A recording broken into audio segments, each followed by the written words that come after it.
por que que para o trabalhador parece que a coisa é milhões de vezes mais difícil? Parece não, ela é milhões de vezes mais difícil. A primeira coisa que eu acho que você precisa entender é que trabalhador é custo para a empresa. Vocês têm que parar de achar que é colaborador. Esse é o primeiro ponto. O colaborador, ele não está colaborando de livre, espontânea vontade, ele está trabalhando em troca de salário. Essa é a primeira coisa que a gente tem que ter em mente. E por que que é importante a gente ter essa consciência, ter essa diferenciação? Porque quando a pessoa está executando o trabalho, ela está entregando o tempo de vida dela, ela não está colaborando com a tua vida, com a tua empresa, ela não está fazendo isso.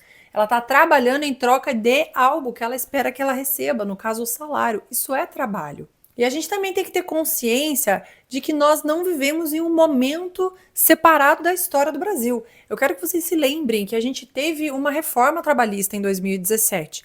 Muito do que nós usamos hoje veio dessa reforma trabalhista. Muito não, perdão, tudo que a gente usa hoje veio dessa reforma trabalhista. Só que nessa mesma reforma a gente teve também outras coisas. A gente teve um processo de precarização do próprio trabalho. Então a gente tem ali a questão da pejotização, né? Por que o pessoal fala tão mal da pejotização se a pessoa que é PJ, jura por Deus que ela tem mais flexibilidade? E quem que está contratando PJ, jura por Deus que está pagando mais salário, porque agora ela reduziu o custo. Mas como eu falei para vocês no começo do vídeo, o trabalhador é custo para a empresa, trabalhador é insumo. Então, se você precisa produzir peça de roupa, você vai precisar do quê? De insumos. Quais são os seus insumos? Ah, eu vou precisar de tecido, eu vou precisar de fio, eu vou precisar de linha, né? Fio, linha, vou precisar de agulha, eu vou precisar de máquina, eu vou precisar de máquina de costura, eu vou precisar de estampa, eu vou precisar de uma pessoa operando essas máquinas também. Trabalho é insumo, trabalho é custo. Então, esse é o ponto que a gente tem que ter em mente novamente. A gente tem que ter em mente que não é colaboração, é trabalho. E o salário, ele não é um bônus pela colaboração. O salário é um pagamento pelo trabalho que você está vendendo.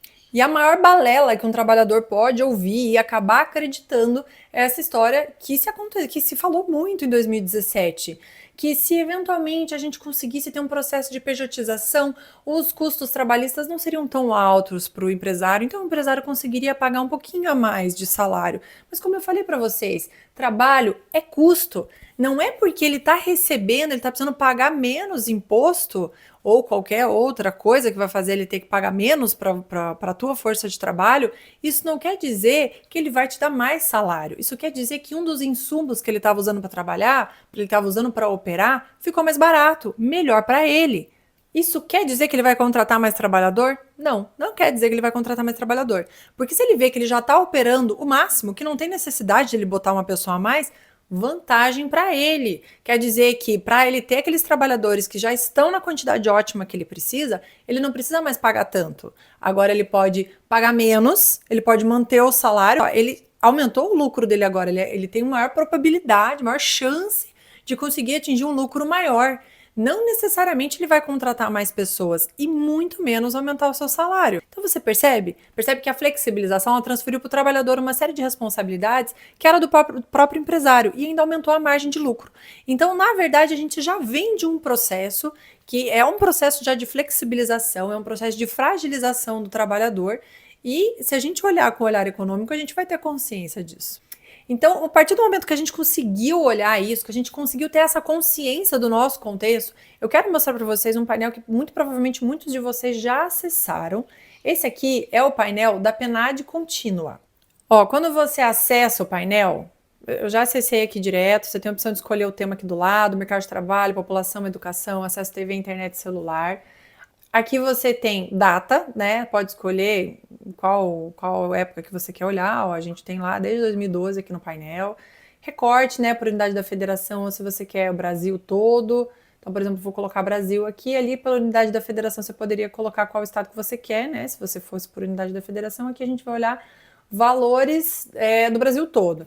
Então, pessoas em idade de trabalhar, pessoas na força de trabalho, pessoas fora da força de trabalho, pessoas ocupadas, pessoas empregadas em setor privado, pessoas empregadas em setor privado com carteira assinada.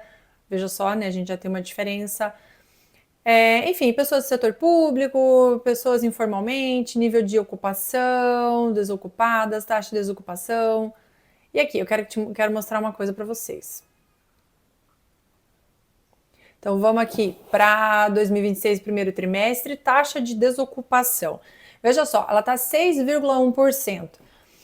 O que que ocorre? Essa taxa de desocupação, ela não quer dizer que você perdeu o seu emprego, foi mandado embora e tá lá apanhando para arranjar um novo emprego. Putz, ficou na taxa de desocupação. Mas nesse meio tempo, você percebeu que você tinha conta para pagar, tem filho para criar, enfim, tem sua vida para viver. E aí você arranjou outras formas de ter renda, nem que seja fazendo Uber, vendendo pão no seu bairro, fazendo qualquer tipo de bico, enquanto você não consegue achar um outro emprego para ter um registro de carteira ou algo nesse sentido, né? Ou qualquer outro tipo de contratação.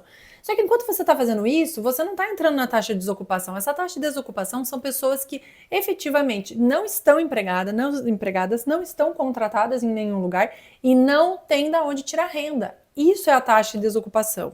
E aí você veja só, aqui para cima a gente tem pessoas em idade de trabalhar, pessoas na força de trabalho, pessoas fora da força de trabalho.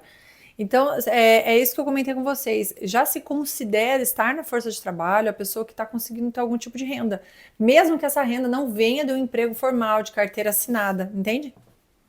E voltando lá para baixo, deixa eu mostrar para vocês aqui, ó. Tá vendo outro ponto muito interessante quando a gente olha para mercado de trabalho? Taxa composta de subutilização. Meses atrás, eu vou até colocar aqui as unidades da federação para vocês conseguirem observar essa taxa de subutilização nas unidades da federação. Olha lá, tá aqui do lado, ó.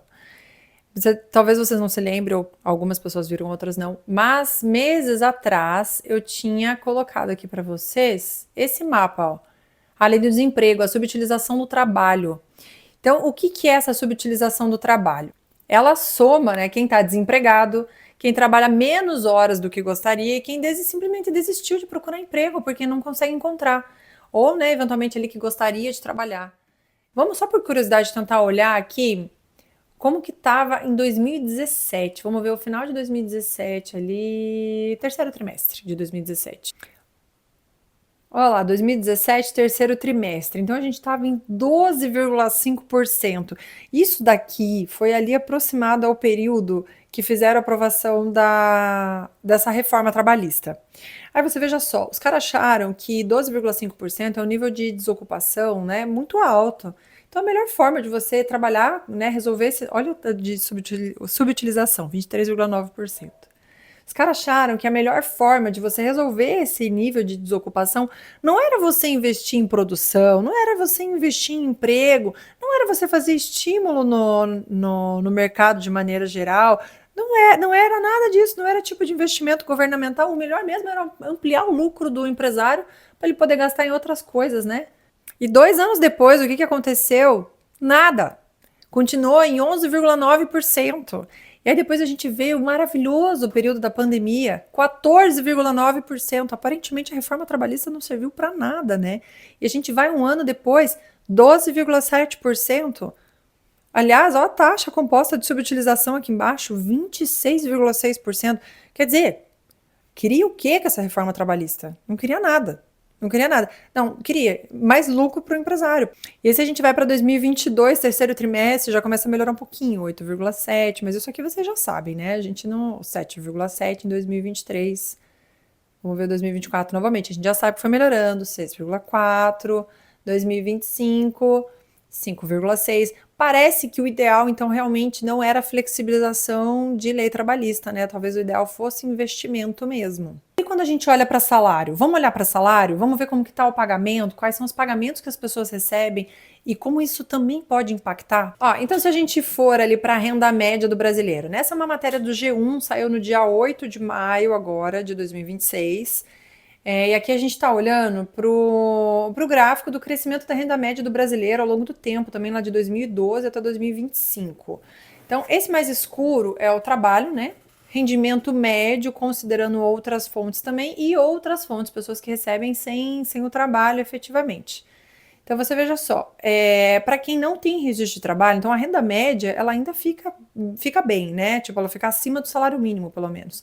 Então, quem não tem outras fontes de trabalho tem uma renda média considerando, mas é média, né, gente? Então, assim, ó, Brasil todo tá nessa média. Fica 2.079. Para quem tem trabalho, fica 3.560. Então, a renda média, ela até, você vê que ela tá acima, né? Ela ainda tá acima do salário mínimo, o que é excelente, o que é muito bom. E aqui a gente tem, entre outras rendas, né, os programas sociais que ganharam peso, eles colocaram que ganharam peso após a pandemia. Então, em reais, né, o rendimento médio que as pessoas têm, né, de aposentadoria e pensão. Aqui seria interessante se eles tivessem especificado para a gente o que seria essa aposentadoria e pensão que está considerando essa média. Só o beneficiário do INSS? Eu imagino que não, né? Porque com esse valor aqui de média, provavelmente tem outros tipos de pensões, né? Aluguel, pensão alimentícia, programas sociais é uma miséria, né? 508 ali em 2019. E aí eles falaram que foi ganhando maior peso após a pandemia. Proporcionalmente, talvez, né? Ainda muito baixo, mas proporcionalmente, talvez. E aqui a gente tem... Essa daqui eles colocaram: o Distrito Federal lidera a renda per capita e puxa o topo do ranking. O que é renda per capita? Renda média também, tá? Por pessoa é a mesma coisa, né? Renda média seria somar tudo, dividir pela quantidade de pessoas. Renda per capita é a mesma coisa, soma tudo, divide pela quantidade de pessoas. Se fosse ver por cabeça, né, per capita, quanto seria a renda média? E daí você veja só que interessante. O Distrito Federal é claramente óbvio, a gente sabe, né, que o Distrito Federal concentra os maiores salários, 4.401, bem acima do salário mínimo. São Paulo, Rio Grande do Sul, Santa Catarina, Rio de Janeiro, Paraná, ainda permanecem bem acima, né? Goiás, Mato Grosso do Sul começa a chegar um pouco mais perto, Mato Grosso, Minas Gerais. Aí se a gente for observar ali, do Amapá, Pernambuco para baixo, a gente percebe que a renda média, que é a renda per capita aqui, ela fica abaixo do salário mínimo. Vamos pegar, por exemplo, aqui, ó, Maranhão, já que é o último, né, que tá aqui, a renda 1.231, mas você veja só, provavelmente se a gente entrar lá naquele painel da PNAD, aqui, ó, se a gente entrar no painel da PNAD, provavelmente, quando a gente selecionar o Maranhão, ele até não vai estar com uma taxa de desocupação tão alta, 6,9%, está bem próximo, inclusive, da média nacional, né, não está tão abaixo assim. E o coeficiente, a taxa composta de subutilização está em 25%, bem acima da média nacional, né? Vocês lembram que a média nacional estava aqui em 14,3%, né? Aqui, se a gente observar o Maranhão, já está 25%. Vamos pegar mais um exemplo, para vocês verem como os tipos de trabalho, os formatos de trabalho, o jeitinho que o trabalho foi elaborado, ele impacta, né? Ele impacta diretamente a sensação que a pessoa tem da economia, a forma como ela, como trabalhadora, sente a economia, né? Vamos pegar um outro exemplo aqui, ó. O penúltimo, Acre. A gente vai lá no painel da PNAD. Acre. A Acre está com uma taxa de desocupação 8,2%, a taxa de subutilização 20,4%. Aqui provavelmente também deve ter ali um agravante por tipo de emprego, né? Porque ele está com essa taxa de subutilização de 20,4%, mas não só isso, ele tem uma taxa de desocupação mais alta. Então talvez aqui especificamente seja um problema o tipo do emprego, mas também a baixa oferta de vagas de emprego também, né? Enfim, então a gente pode voltar para a nossa pergunta inicial, né? O porquê que o brasileiro, trabalhador brasileiro, tem essa sensação de que o trabalho não está legal, que algo não está certo aí nesse trabalho, né? Muito provavelmente é por conta de um processo contínuo de precarização e as falsas expectativas que foram sendo colocadas. Por isso que é muito importante a gente olhar os dados assim, mas esse tipo de dado não é um dado que entra de fato na realidade local, né? A gente está olhando no por cima, né? A gente está olhando a distância. É só realmente entrando na realidade local, é você fazendo uma pesquisa de local mesmo, que você vai conseguir extrair algumas informações. Muitas vezes a gente olha os dados assim e acha que a gente já está sabendo tudo, mas você precisa ir ao ambiente, conhecer efetivamente dentro desses ambientes, para que você consiga saber qual é a realidade local, né? Mas isso nos dá um norte, assim. Então a gente já vem de um processo ao longo do tempo de precarização dos direitos trabalhistas, dos processos de trabalho, e é quando a gente tem uma mínima oportunidade de conseguir resgatar algum nível de dignidade, né, algum nível de reconhecimento para o trabalhador, a gente tem de novo novas classes se posicionando no sentido de dizer que isso vai fazer mal para a economia, que isso vai ser ruim, que na verdade o bom mesmo para a economia era a gente reduzir direitos trabalhistas, o que a gente sabe que não é verdade. Que inclusive para o bem da economia, o ideal é que o trabalhador esteja seguro e em condições de realizar o consumo. né? Então, um baixo salário, um trabalho precário, não vai fazer bem para a economia. Vai sobrecarregar o próprio sistema público e vai sobrecarregar também todo o sistema de consumo. Por algum motivo, existe nessa tendência do pessoal de achar que são as empresas que vão puxar tudo, que vão revolucionar tudo, que vão criar a economia para a sociedade. Mas não é isso, é uma questão de interação, é uma interação muito profunda, uma interação que está intimamente ligada. A gente não pode achar que basta produzir que a demanda vai se criar. Demanda com que dinheiro, com que renda, com que salário, né? Com que tipo de trabalho, com que trabalhador, o trabalhador que está esgotado, completamente esgotado, que não consegue nem sair de casa, ou o trabalhador que está na fila do posto, que só pode ir no posto de saúde na hora da sua folga, que é uma vez por semana, porque ele não tem condições de ir num outro horário, porque ele precisa trabalhar para receber um salário ridículo, que não é nem um salário mínimo. Então, assim, os processos de precarização do trabalho impactam ao longo do tempo. Impactam, inclusive, a capacidade que as pessoas têm de sentir a economia, de participar do processo econômico. Então, sim, eu acho que as pessoas que responderam a minha caixinha de pergunta falando que é o problema, um dos problemas, né, das pessoas terem a sensação de que a economia não vai para frente, que a coisa não tá legal, é justamente o trabalho. Então, sim, eu acho que elas estão certíssimas. As relações de trabalho impactam diretamente mesmo essa percepção. E eu vou deixar para vocês aqui o link tanto dessa notícia do G1, que na verdade poderia tranquilamente a gente pegar um pouco mais de dados da PNAD contínua, mas vou deixar também o painel da PNAD contínua para vocês. É isso aí, pessoal. Semana que vem a gente se encontra de novo.